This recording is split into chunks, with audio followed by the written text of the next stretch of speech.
Hello, loving humans and friends.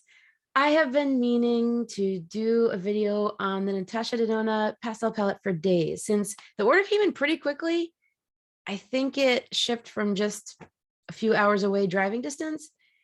And normally I'm not one to get palettes when they first come out. I want to see the reviews first and also get things at a deal. But pastels are my colors because when you're this color, I've been trying to think of how I want to describe this because I don't like describing it in ways that are kind of like unfriendly and unkind. And sunlight is very light and sun comes from the heavens. So I'm thinking of saying heavenly light colored. And instead of things that are almost putting down, sometimes reflecting light in photos, angelic colored perhaps. Like sometimes when I've taken a photo with others and I end up being just a glow, it's like angel mode on. Anyway, so thing was, I had recording to do today, so I wanted to put some makeup on already. And this ended up being the Mercury retrograde palette. And I actually want to speak about this for a moment because I did colors I don't normally use. I used more of like the pinky, purpley. Well, no, I always use purple, but pinky kind of mauve. That's like a darker medium color here. And then I tried that kind of aqua turquoise teal color here. And I think I've tried that a little bit, but not in this way. And it turns out, even though it looks kind of green in the pan, it's blue enough that when it mixes with that mauve, it turns purple. And we know how much I love purple, especially for eyes. It's been so hard to find purple eyeshadows. When you have green eyes, that's kind of one of your prime colors. And then I just added a little bit of the dark teal and, you know, one of the kind of gold bronze here. And I've been using the Tarte Busy Gal Brows. So this time, that's all I did. I'm a few times into trying it, and I basically used the tip to kind of fill in the tail a bit, and then used the tiny spoolie for this.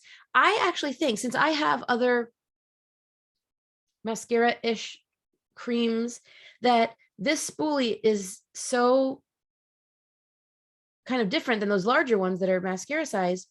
I think that even if this runs out, I'm going to swirl it through the other ones. And I think it would be interesting to try taking the really thick pomade and mixing it with either like mixing liquid. I don't know if it could go into a gel. I do know that using hair gel as a clear brow gel, like I still, from like early makeup days where it was harder to find these, they had clear mascara, and that's what you could use to put your brows up, which is weird because you never really heard about people doing that much. I think they were still using that on their eyes, although what's the difference when it's clear? So I would save the container so that I could refill it with hair gel, and the brush worked and the container worked, and if I want to redo that. So I think I might try that with a spoolie because I have not seen a spoolie like that. And I think that is the perfect brow size. Like this part here that, you know, has a flat spot, it's kind of like the width of that. And so you can go up and then over, or you can kind of drag it. And so it's almost like putting a very creamy pomade on instead of having to get that brush out and do that. But the point is, I wanted to discuss my very first Natasha Denona orders. I guess this will be an unboxing video after a few tangents. But again, I'm trying to remember, instead of thinking I've got to do it one way, the way, it doesn't even have to be the way I seek out videos. Sometimes I'm looking for one specific technique and I want that quickly and to be gone. But guess what? There are some people who will like to chat about makeup and hear the tangents and talk about other things as well. There is a channel that has usually more than hour-long videos on recent beauty updates. So there's an audience for everything. I don't know if I mentioned this. My friend came across a channel that discusses ant farms. Now, I don't know anybody these days with an ant farm. Occasionally when you're a kid, that passes through your awareness. But this guy does 4-hour-long videos on ant farms and has a huge following. Why? Because basically, almost anybody in the world who is into ant farms finds this guy and becomes his audience. So he does not need all the people on Earth. He just needs pretty much all the people who want to deal with ant farms. So that's pretty cool. So 2 boxes. I don't know which one's which yet. I haven't opened it. I did open the flaps, but I did not open it. So let's see. I know I got a few things that were on a great sale. says Natasha Denona on the box. I don't know how long the sale's going on. I don't know if she frequently offers them. I also don't know why so many of these makeup YouTubers are really into buying straight from like Sephora and Ulta. I don't know what the benefit is of that over buying straight from the companies, because it seems like a lot of the companies you might get sales you can't get elsewhere. The only reason I can think is if you want to get one little thing here, one little thing there to get to the free shipping, you'll need to get different companies. But if I go to one company and if they're having a sale, yeah, I'll try their, 75% off eyeshadow and their 75% off lip thing that I wouldn't have even paid half price for, but figure I'll try it.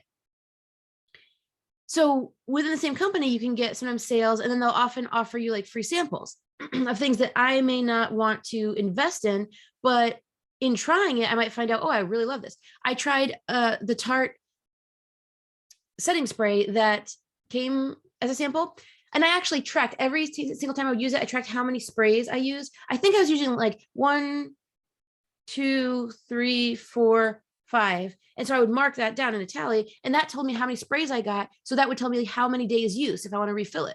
So then you end up with a really great little sprayer bottle, which I love because it's great for the environment. And I don't enjoy the ones where you can't open things, like certain perfume bottles are that way. And I would rather be able to refill. So this one has the pastel eyeshadow, the chromium liquid eyeshadow, and that's it. So I've heard of this, the chromium eyeshadow. I'm not going to be testing them right now, later.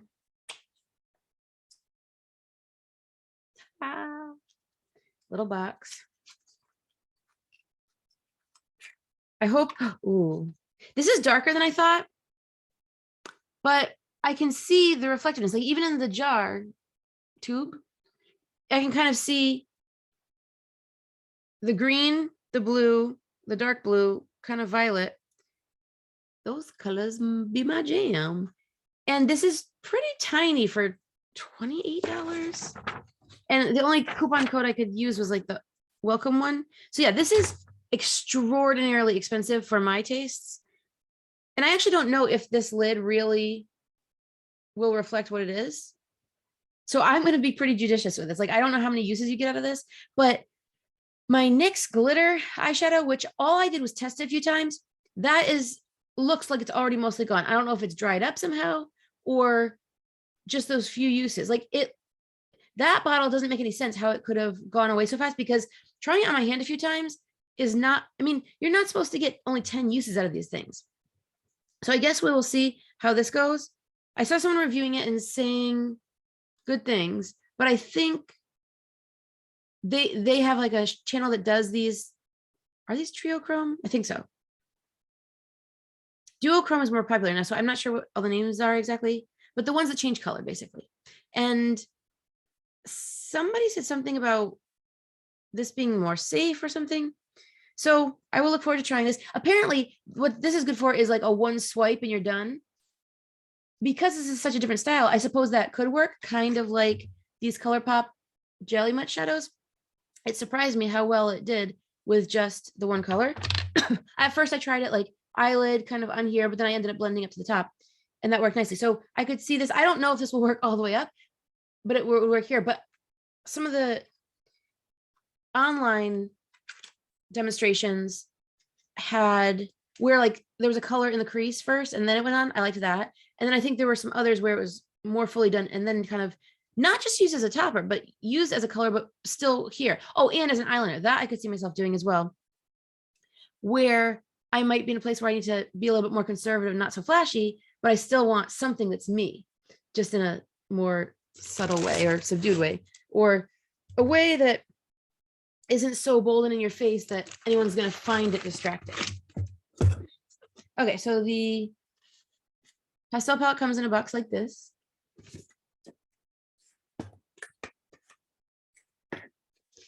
I guess that's good for keeping it safe. Is this ASMR?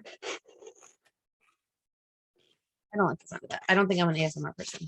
I might produce it, but not on purpose. And yeah, I do like using the soft, soothing voice that many of us learned in grad school when we train to be in counseling or therapy, you want to, well, actually, we really weren't taught this officially. It wasn't said outright, but in modeling of our teachers, we speak in a way that should be very soothing, which I would also think most mothers and parents ought to have at their disposal as well.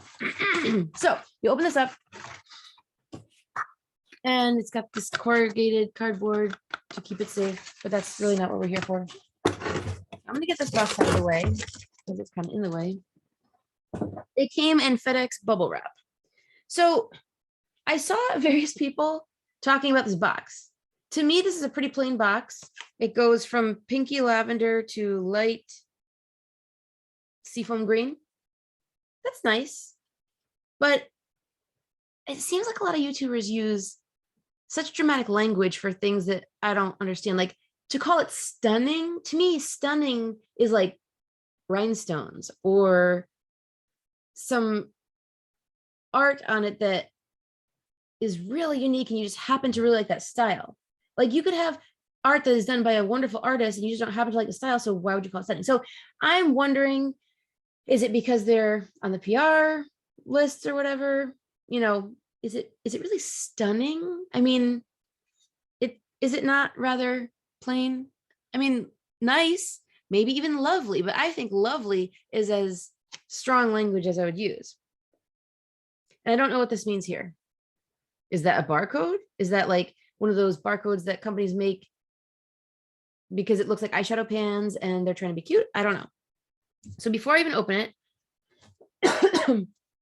net weight 19.25 grams / 0.67 ounces. And the back, I emailed the company and their customer service seems pretty on the ball. It says made in Italy. That's new for me. So I thought the Huda eyeshadows were made in some exotic place that might be better quality. I mean, I would like made in USA, but if I remember correctly, it turned out to be made in China, I think. So I wasn't thrilled with that. I mean, they still work great, but somehow I like the idea that a lot of Tarte eyeshadows are made in America. And I would like them to be a bit better quality, but more pigmented. I mean, ColourPop, as far as I know, I think it's made in California. And I think they're known for, making on site and making it for other companies. Whereas when I think of made in China, I'm thinking of waxy, chalky, not very much pigment, hard to even get onto the brush, etc. But anyway, when I think of Italy, I mean, aren't they, we know I'm not a fashion person, but aren't they one of like the fashion capitals? And as such, I mean, we certainly know they're one of the food capitals of the world. I don't know if people refer to them as food capitals, but we know they are known for their food being not just delicious, but high quality, where even people here who cannot eat wheat because of the Roundup being sprayed on everything, the Franken wheat GMO, and the hybrids that are not the way nature intended, they can go to Italy and eat wheat with no problem. But likewise, their soil is wonderful. Their practices are great. Europe has higher standards for things of what they will allow. So I'm thinking Italian makeup. I'm not going to say this is my first ever. I just don't remember Italian makeup. I think I've had German makeup. I don't know if I would really call it German. I know it's made in Germany, but does that make it German? If it's not a German brand, but it's an American brand that decided to have it made in Germany, I don't really know exactly how all those are said. But the point is, okay, it says not tested on animals, paraben-free, alcohol-free, preservative-free, mineral oil-free, UV filters-free, nanomaterials-free. I would like to know more what that means. I've heard of some things like some spray that makes things not stick to your shoes. Keep out of reach of children. Distributed by, and then UK Consulting, Natasha Trading Unlimited. Where is that? That is Beer Kikara, BKR, Malta. All right. I don't know if that's just one of their distribution centers or what. Okay, so how to use. It says, for the matte eyeshadows, apply with fluffy eyeshadow brushes to blend or detail, brushes for precision. Something about that read weird. Okay. Matte eyeshadows. Apply with fluffy eyeshadow brushes to blend or detail, brushes for precision. Oh, a comma would help. Apply with fluffy eyeshadow brushes to blend, comma, or detail brushes for precision. I thought they were saying to blend or detail. Metallic / duochrome eyeshadows. Apply with dense eyeshadow brushes for a subtle finish. For high payoff / foiled finish, apply with damp eyeshadow brushes or with the tip of your finger. Now, yeah, you can pick up a lot of color with the tip of your finger, but then transferring it seems like a lot gets left on the finger, and sometimes the finger is picking up what was underneath. So I don't know if there's a better trick to that. So I thought I'd been told that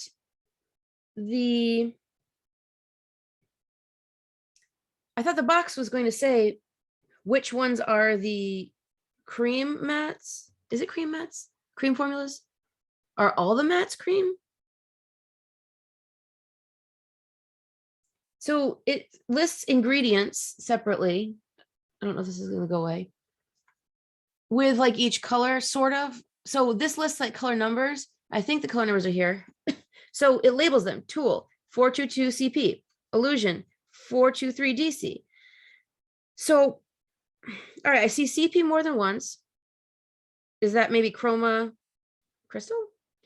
There's DC, SM, maybe soft matte. What would DC be? Oh, duochrome. Duochrome. Okay, so this must be the code. So tool is CP. That must be chroma crystal. So I'm thinking that must mean shimmer. Illusion is DC. Duochrome, I'm thinking. Mint Frost SM, soft matte. Bora, CP.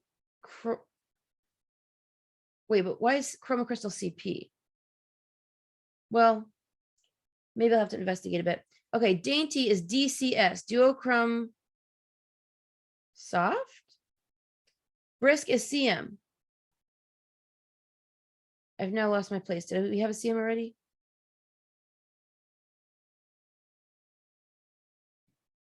Cream. Oh, maybe cream matte. DC duochrome for Adriatic and Starlit. Bellini CM creamy matte. Bubble CP chroma crystal, perhaps. Limoncello M matte. Okay, so then what's the difference between M and SM? Then Duet is DC duochrome, I'm thinking. Airy CM, I forgot again. Creamy matte. Zest CP crystal, chroma crystal. And Feather is CM, creamy matte. So that's not definitive. And I'm looking all over the box. I don't see anything on the other side. So the ingredients, I'm not sure if that is enough to tell me. I think I'm going to have to look this up, and I'm not even exactly sure what to look up. Natasha Denona codes? I don't think they told me in the email. Well, let's open it up. I mean, if you've watched any other videos with this palette, I'm sure you've seen the colors. I have. Ooh, I like the way it feels. It's plastic. It feels sturdy. And this apparently is important. You can pop the pans out to rearrange them or put them in other palettes. This label is so tiny. I feel like I need a magnifying glass. Even though I'm usually pretty good at reading tiny things, it just doesn't feel good to the eyes. And I forget what this 24M means. I don't. And there's a recycle thing right next to it, but I don't, is that mill or something? Let's look that up again. I know I've looked that up before. Okay. So it does, the mirror does come with a frosty thing over it that at the very least is a clingy thing. So we've got tool. All right. It's like if I go like this, it goes away. If I have it in front, I can't see what I'm reading. So tool is pink and it looks matte. This one is illusion. And I remember hearing about this one. It's white. I think it's the topper. I think it's a duochrome. It's got kind of a dent in it. Mint Frost looks kind of metallic, along with Dainty Starlit. Those have like the biggest chunks of, I don't know if they count as glitter, but definitely a strong shimmer. Then Adriatic, Limoncello, and Duet look shimmery, but not as large chunks of metallic. For mattes, I would say Bora, Tulle, Bora, Brisk, Bellini, Bubble, Airy, Zest, Feather. But what's interesting is Bubble has more texture on the top. This cornflower blue, I guess I could just have it upside down. It has more texture on top. Now, I don't know if that's just something with pressing, along with Bora and Zest and Tulle. Whereas the other mattes like Brisk, Feather, Bellini have a softer kind of screen imprint. Let me smell this. I don't really smell anything in particular. There's some smell, but nothing. It doesn't seem like it's perfumed. Maybe slightly. I'm so used to now the Too Faced scented options. So I heard a lot of people saying, I think it was with Bora, it looks so much darker in the pan, they put it on, it's much lighter. It does look pretty dark, even darker than it looked in their videos. And Starlit, I wouldn't call it a brick red, but kind of an orangey red, but with some yellow.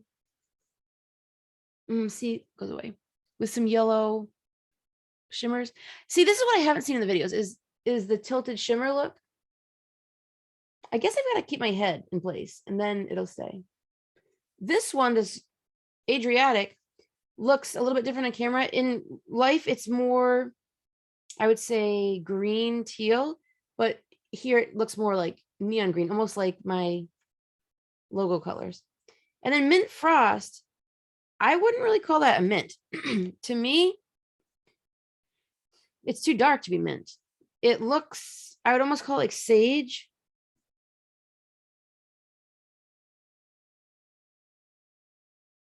I can't tell what else I'm looking at. Maybe it's the silver that to me does not seem mint. I do look forward to trying these. And I can see where Illusion, it almost reminds me of a highlighter. So I can see where it's not giving nearly what they hoped. If it is creamy though, I'm wondering what happens if you use something that's so creamy but light as kind of a base. But I see like a dent in there. So I feel like I'm missing some almost of one that I would think is kind of high value. So let me now look at this while I look at this. So Tulle CP, that's the pink here. What do we think CP was? It looks matte. So, okay, well, Illusion DC, duochrome, fine.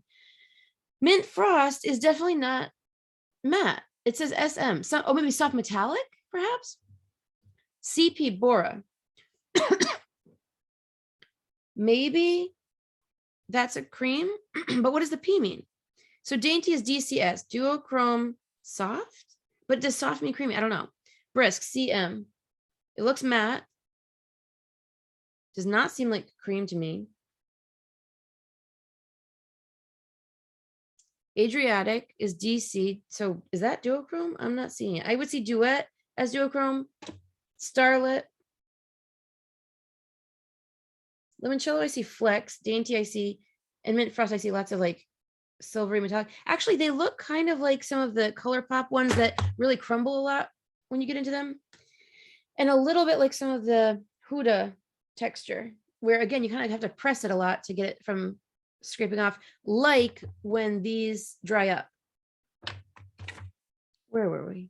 Brisk, Adriatic, duochrome. All right, we'll go with it. Starlit, duochrome. Yeah, that I can believe. Bellini CM, creamy matte. So maybe the ones that are creamy matte are the ones that are more flat. Whereas Bubble actually looks like fabric, like jersey knit fabric. I wonder if I can get a picture of that before I get into it. I hope that will show up as light as it has on videos, because right now it's looking pretty dark. So is that creamy matte? And then Bubble, oh no, wait. So Bellini is CM. Right, okay, that's a flat one. Bubble is CP, but it's not shiny. So what does CP mean? Creamy, no, matte. It's definitely a matte. Regular matte, but there's no M. What does CP mean? All right, so Limoncello says M. So maybe metallic? Duet, DC, duochrome, I can believe it. Airy, CM, could that be creamy matte? Zest, CP, we don't know what that means. Feather, CM, creamy matte. So, okay, so I still think since, as I mentioned, Brisk, Bellini, Feather do have the CM and they look different. But the thing is, when I think of creamy, I'm thinking of something like Color Shock. I haven't tried the mattes in Color Shock, and I don't really intend to because I'm not like I don't go out looking for mattes. But I tried some today that came out better than I thought. I guess with mattes, it's more color. It seems more fine. That's where you lay down your base of color. But I love the shine. So then you put the shine over it because the shine doesn't really have color as easily in and of itself. It's almost like the way glitter is, even if it's not glitter, like a more finely. It's like mica, like when you see mica in the ground on a rock, like these like flecks of reflectiveness. Are we really almost at half an hour of recording and I'm just talking about the palette? Okay. So I guess I'm gonna have to go on a hunt to find out what these initials mean. But that's what I emailed customer service about. They said it would be clear, but it does not, it needs to spell it out. If I'm new to this, I need to know exactly what they mean, not just guess, because apparently CP is still a mystery. Well, maybe we can end on the rhyme. I hope to try out some of the looks on the website. The other thing is actually, okay, I want to make a Ukraine supporting look. So what would I use? This blue, possibly this blue for blending. And the only yellow one is limoncello, which I don't know how pigmented it's going to be. This looks almost yellow, but it's not. It's definitely green. So the limoncello, although I could try seeing what happens if I put zest and then limoncello, or illusion, the white one, and then limoncello. But the yellow doesn't look like it's going to have a lot of pigment, but it's hard to tell. So just to explain Ukraine's flag colors, in case you didn't know, the blue is on the top and it stands for the sky. And the yellow is for the fields of wheat, could also include sunflowers because they have a lot of those, but I think they're called the breadbasket of Ukraine, of Europe. So they produce a lot of wheat, and their soil is known as especially fertile. And I believe like it's, extra dark and rich and has all these nutrients. And so it produces healthy things. I think that's the official flag. Sometimes, especially lately, you'll be seeing a flag with this thing emblem in the middle that has it's like a trident, almost looks like a mermaid trident. That is called the Trizub, and it represents the Trinity, the Holy Trinity, God, Jesus, and the Holy Ghost. And being Ukrainian Catholic is actually different than Roman Catholic. They are of the Byzantine Rite, sometimes associated, I don't remember if Greek is Byzantine, but there's Greek Catholic, but I think it's still different. But I think Greek Catholic has more in common with the Byzantine Rite than does Roman Catholic. But when I was younger, I heard that the Ukrainian Catholic Church does not follow the Pope, but then I was told, oh, I never said that. So all I know is we don't seem to talk about the Pope nearly as much as Roman Catholics are seemingly always talking about the Pope. On the other hand, at Ukrainian Catholic Church, a lot of times it's in Ukrainian. And if you don't speak Ukrainian, they may be talking about the Pope and you don't know. However, catechism was still in English, and I just don't remember all the stress on the Pope that I found in Roman Catholic Church. So it's interesting. Another interesting point, did you know that while Roman Catholic priests are known for being single for their time as a priest, Ukrainian Catholic priests can get married? I'm not sure, but I almost wonder, is there any requirement for them to be married where they need to be married before they can even be a priest or raised to a certain level of having their own congregation or something? I'm not sure, but it's very interesting. So hopefully we can pray for Ukraine, for peace, for the people, that they may be safe, feel God's love. And even if you don't pray, may we send them well wishes and hopes for peace. And may we do what we can to keep them in mind, honor them with eyeshadow and makeup, and send our love in the ways that are helpful and that we are called to do from our heart and spirit. So with that, may peace be with you, and we'll see you next time.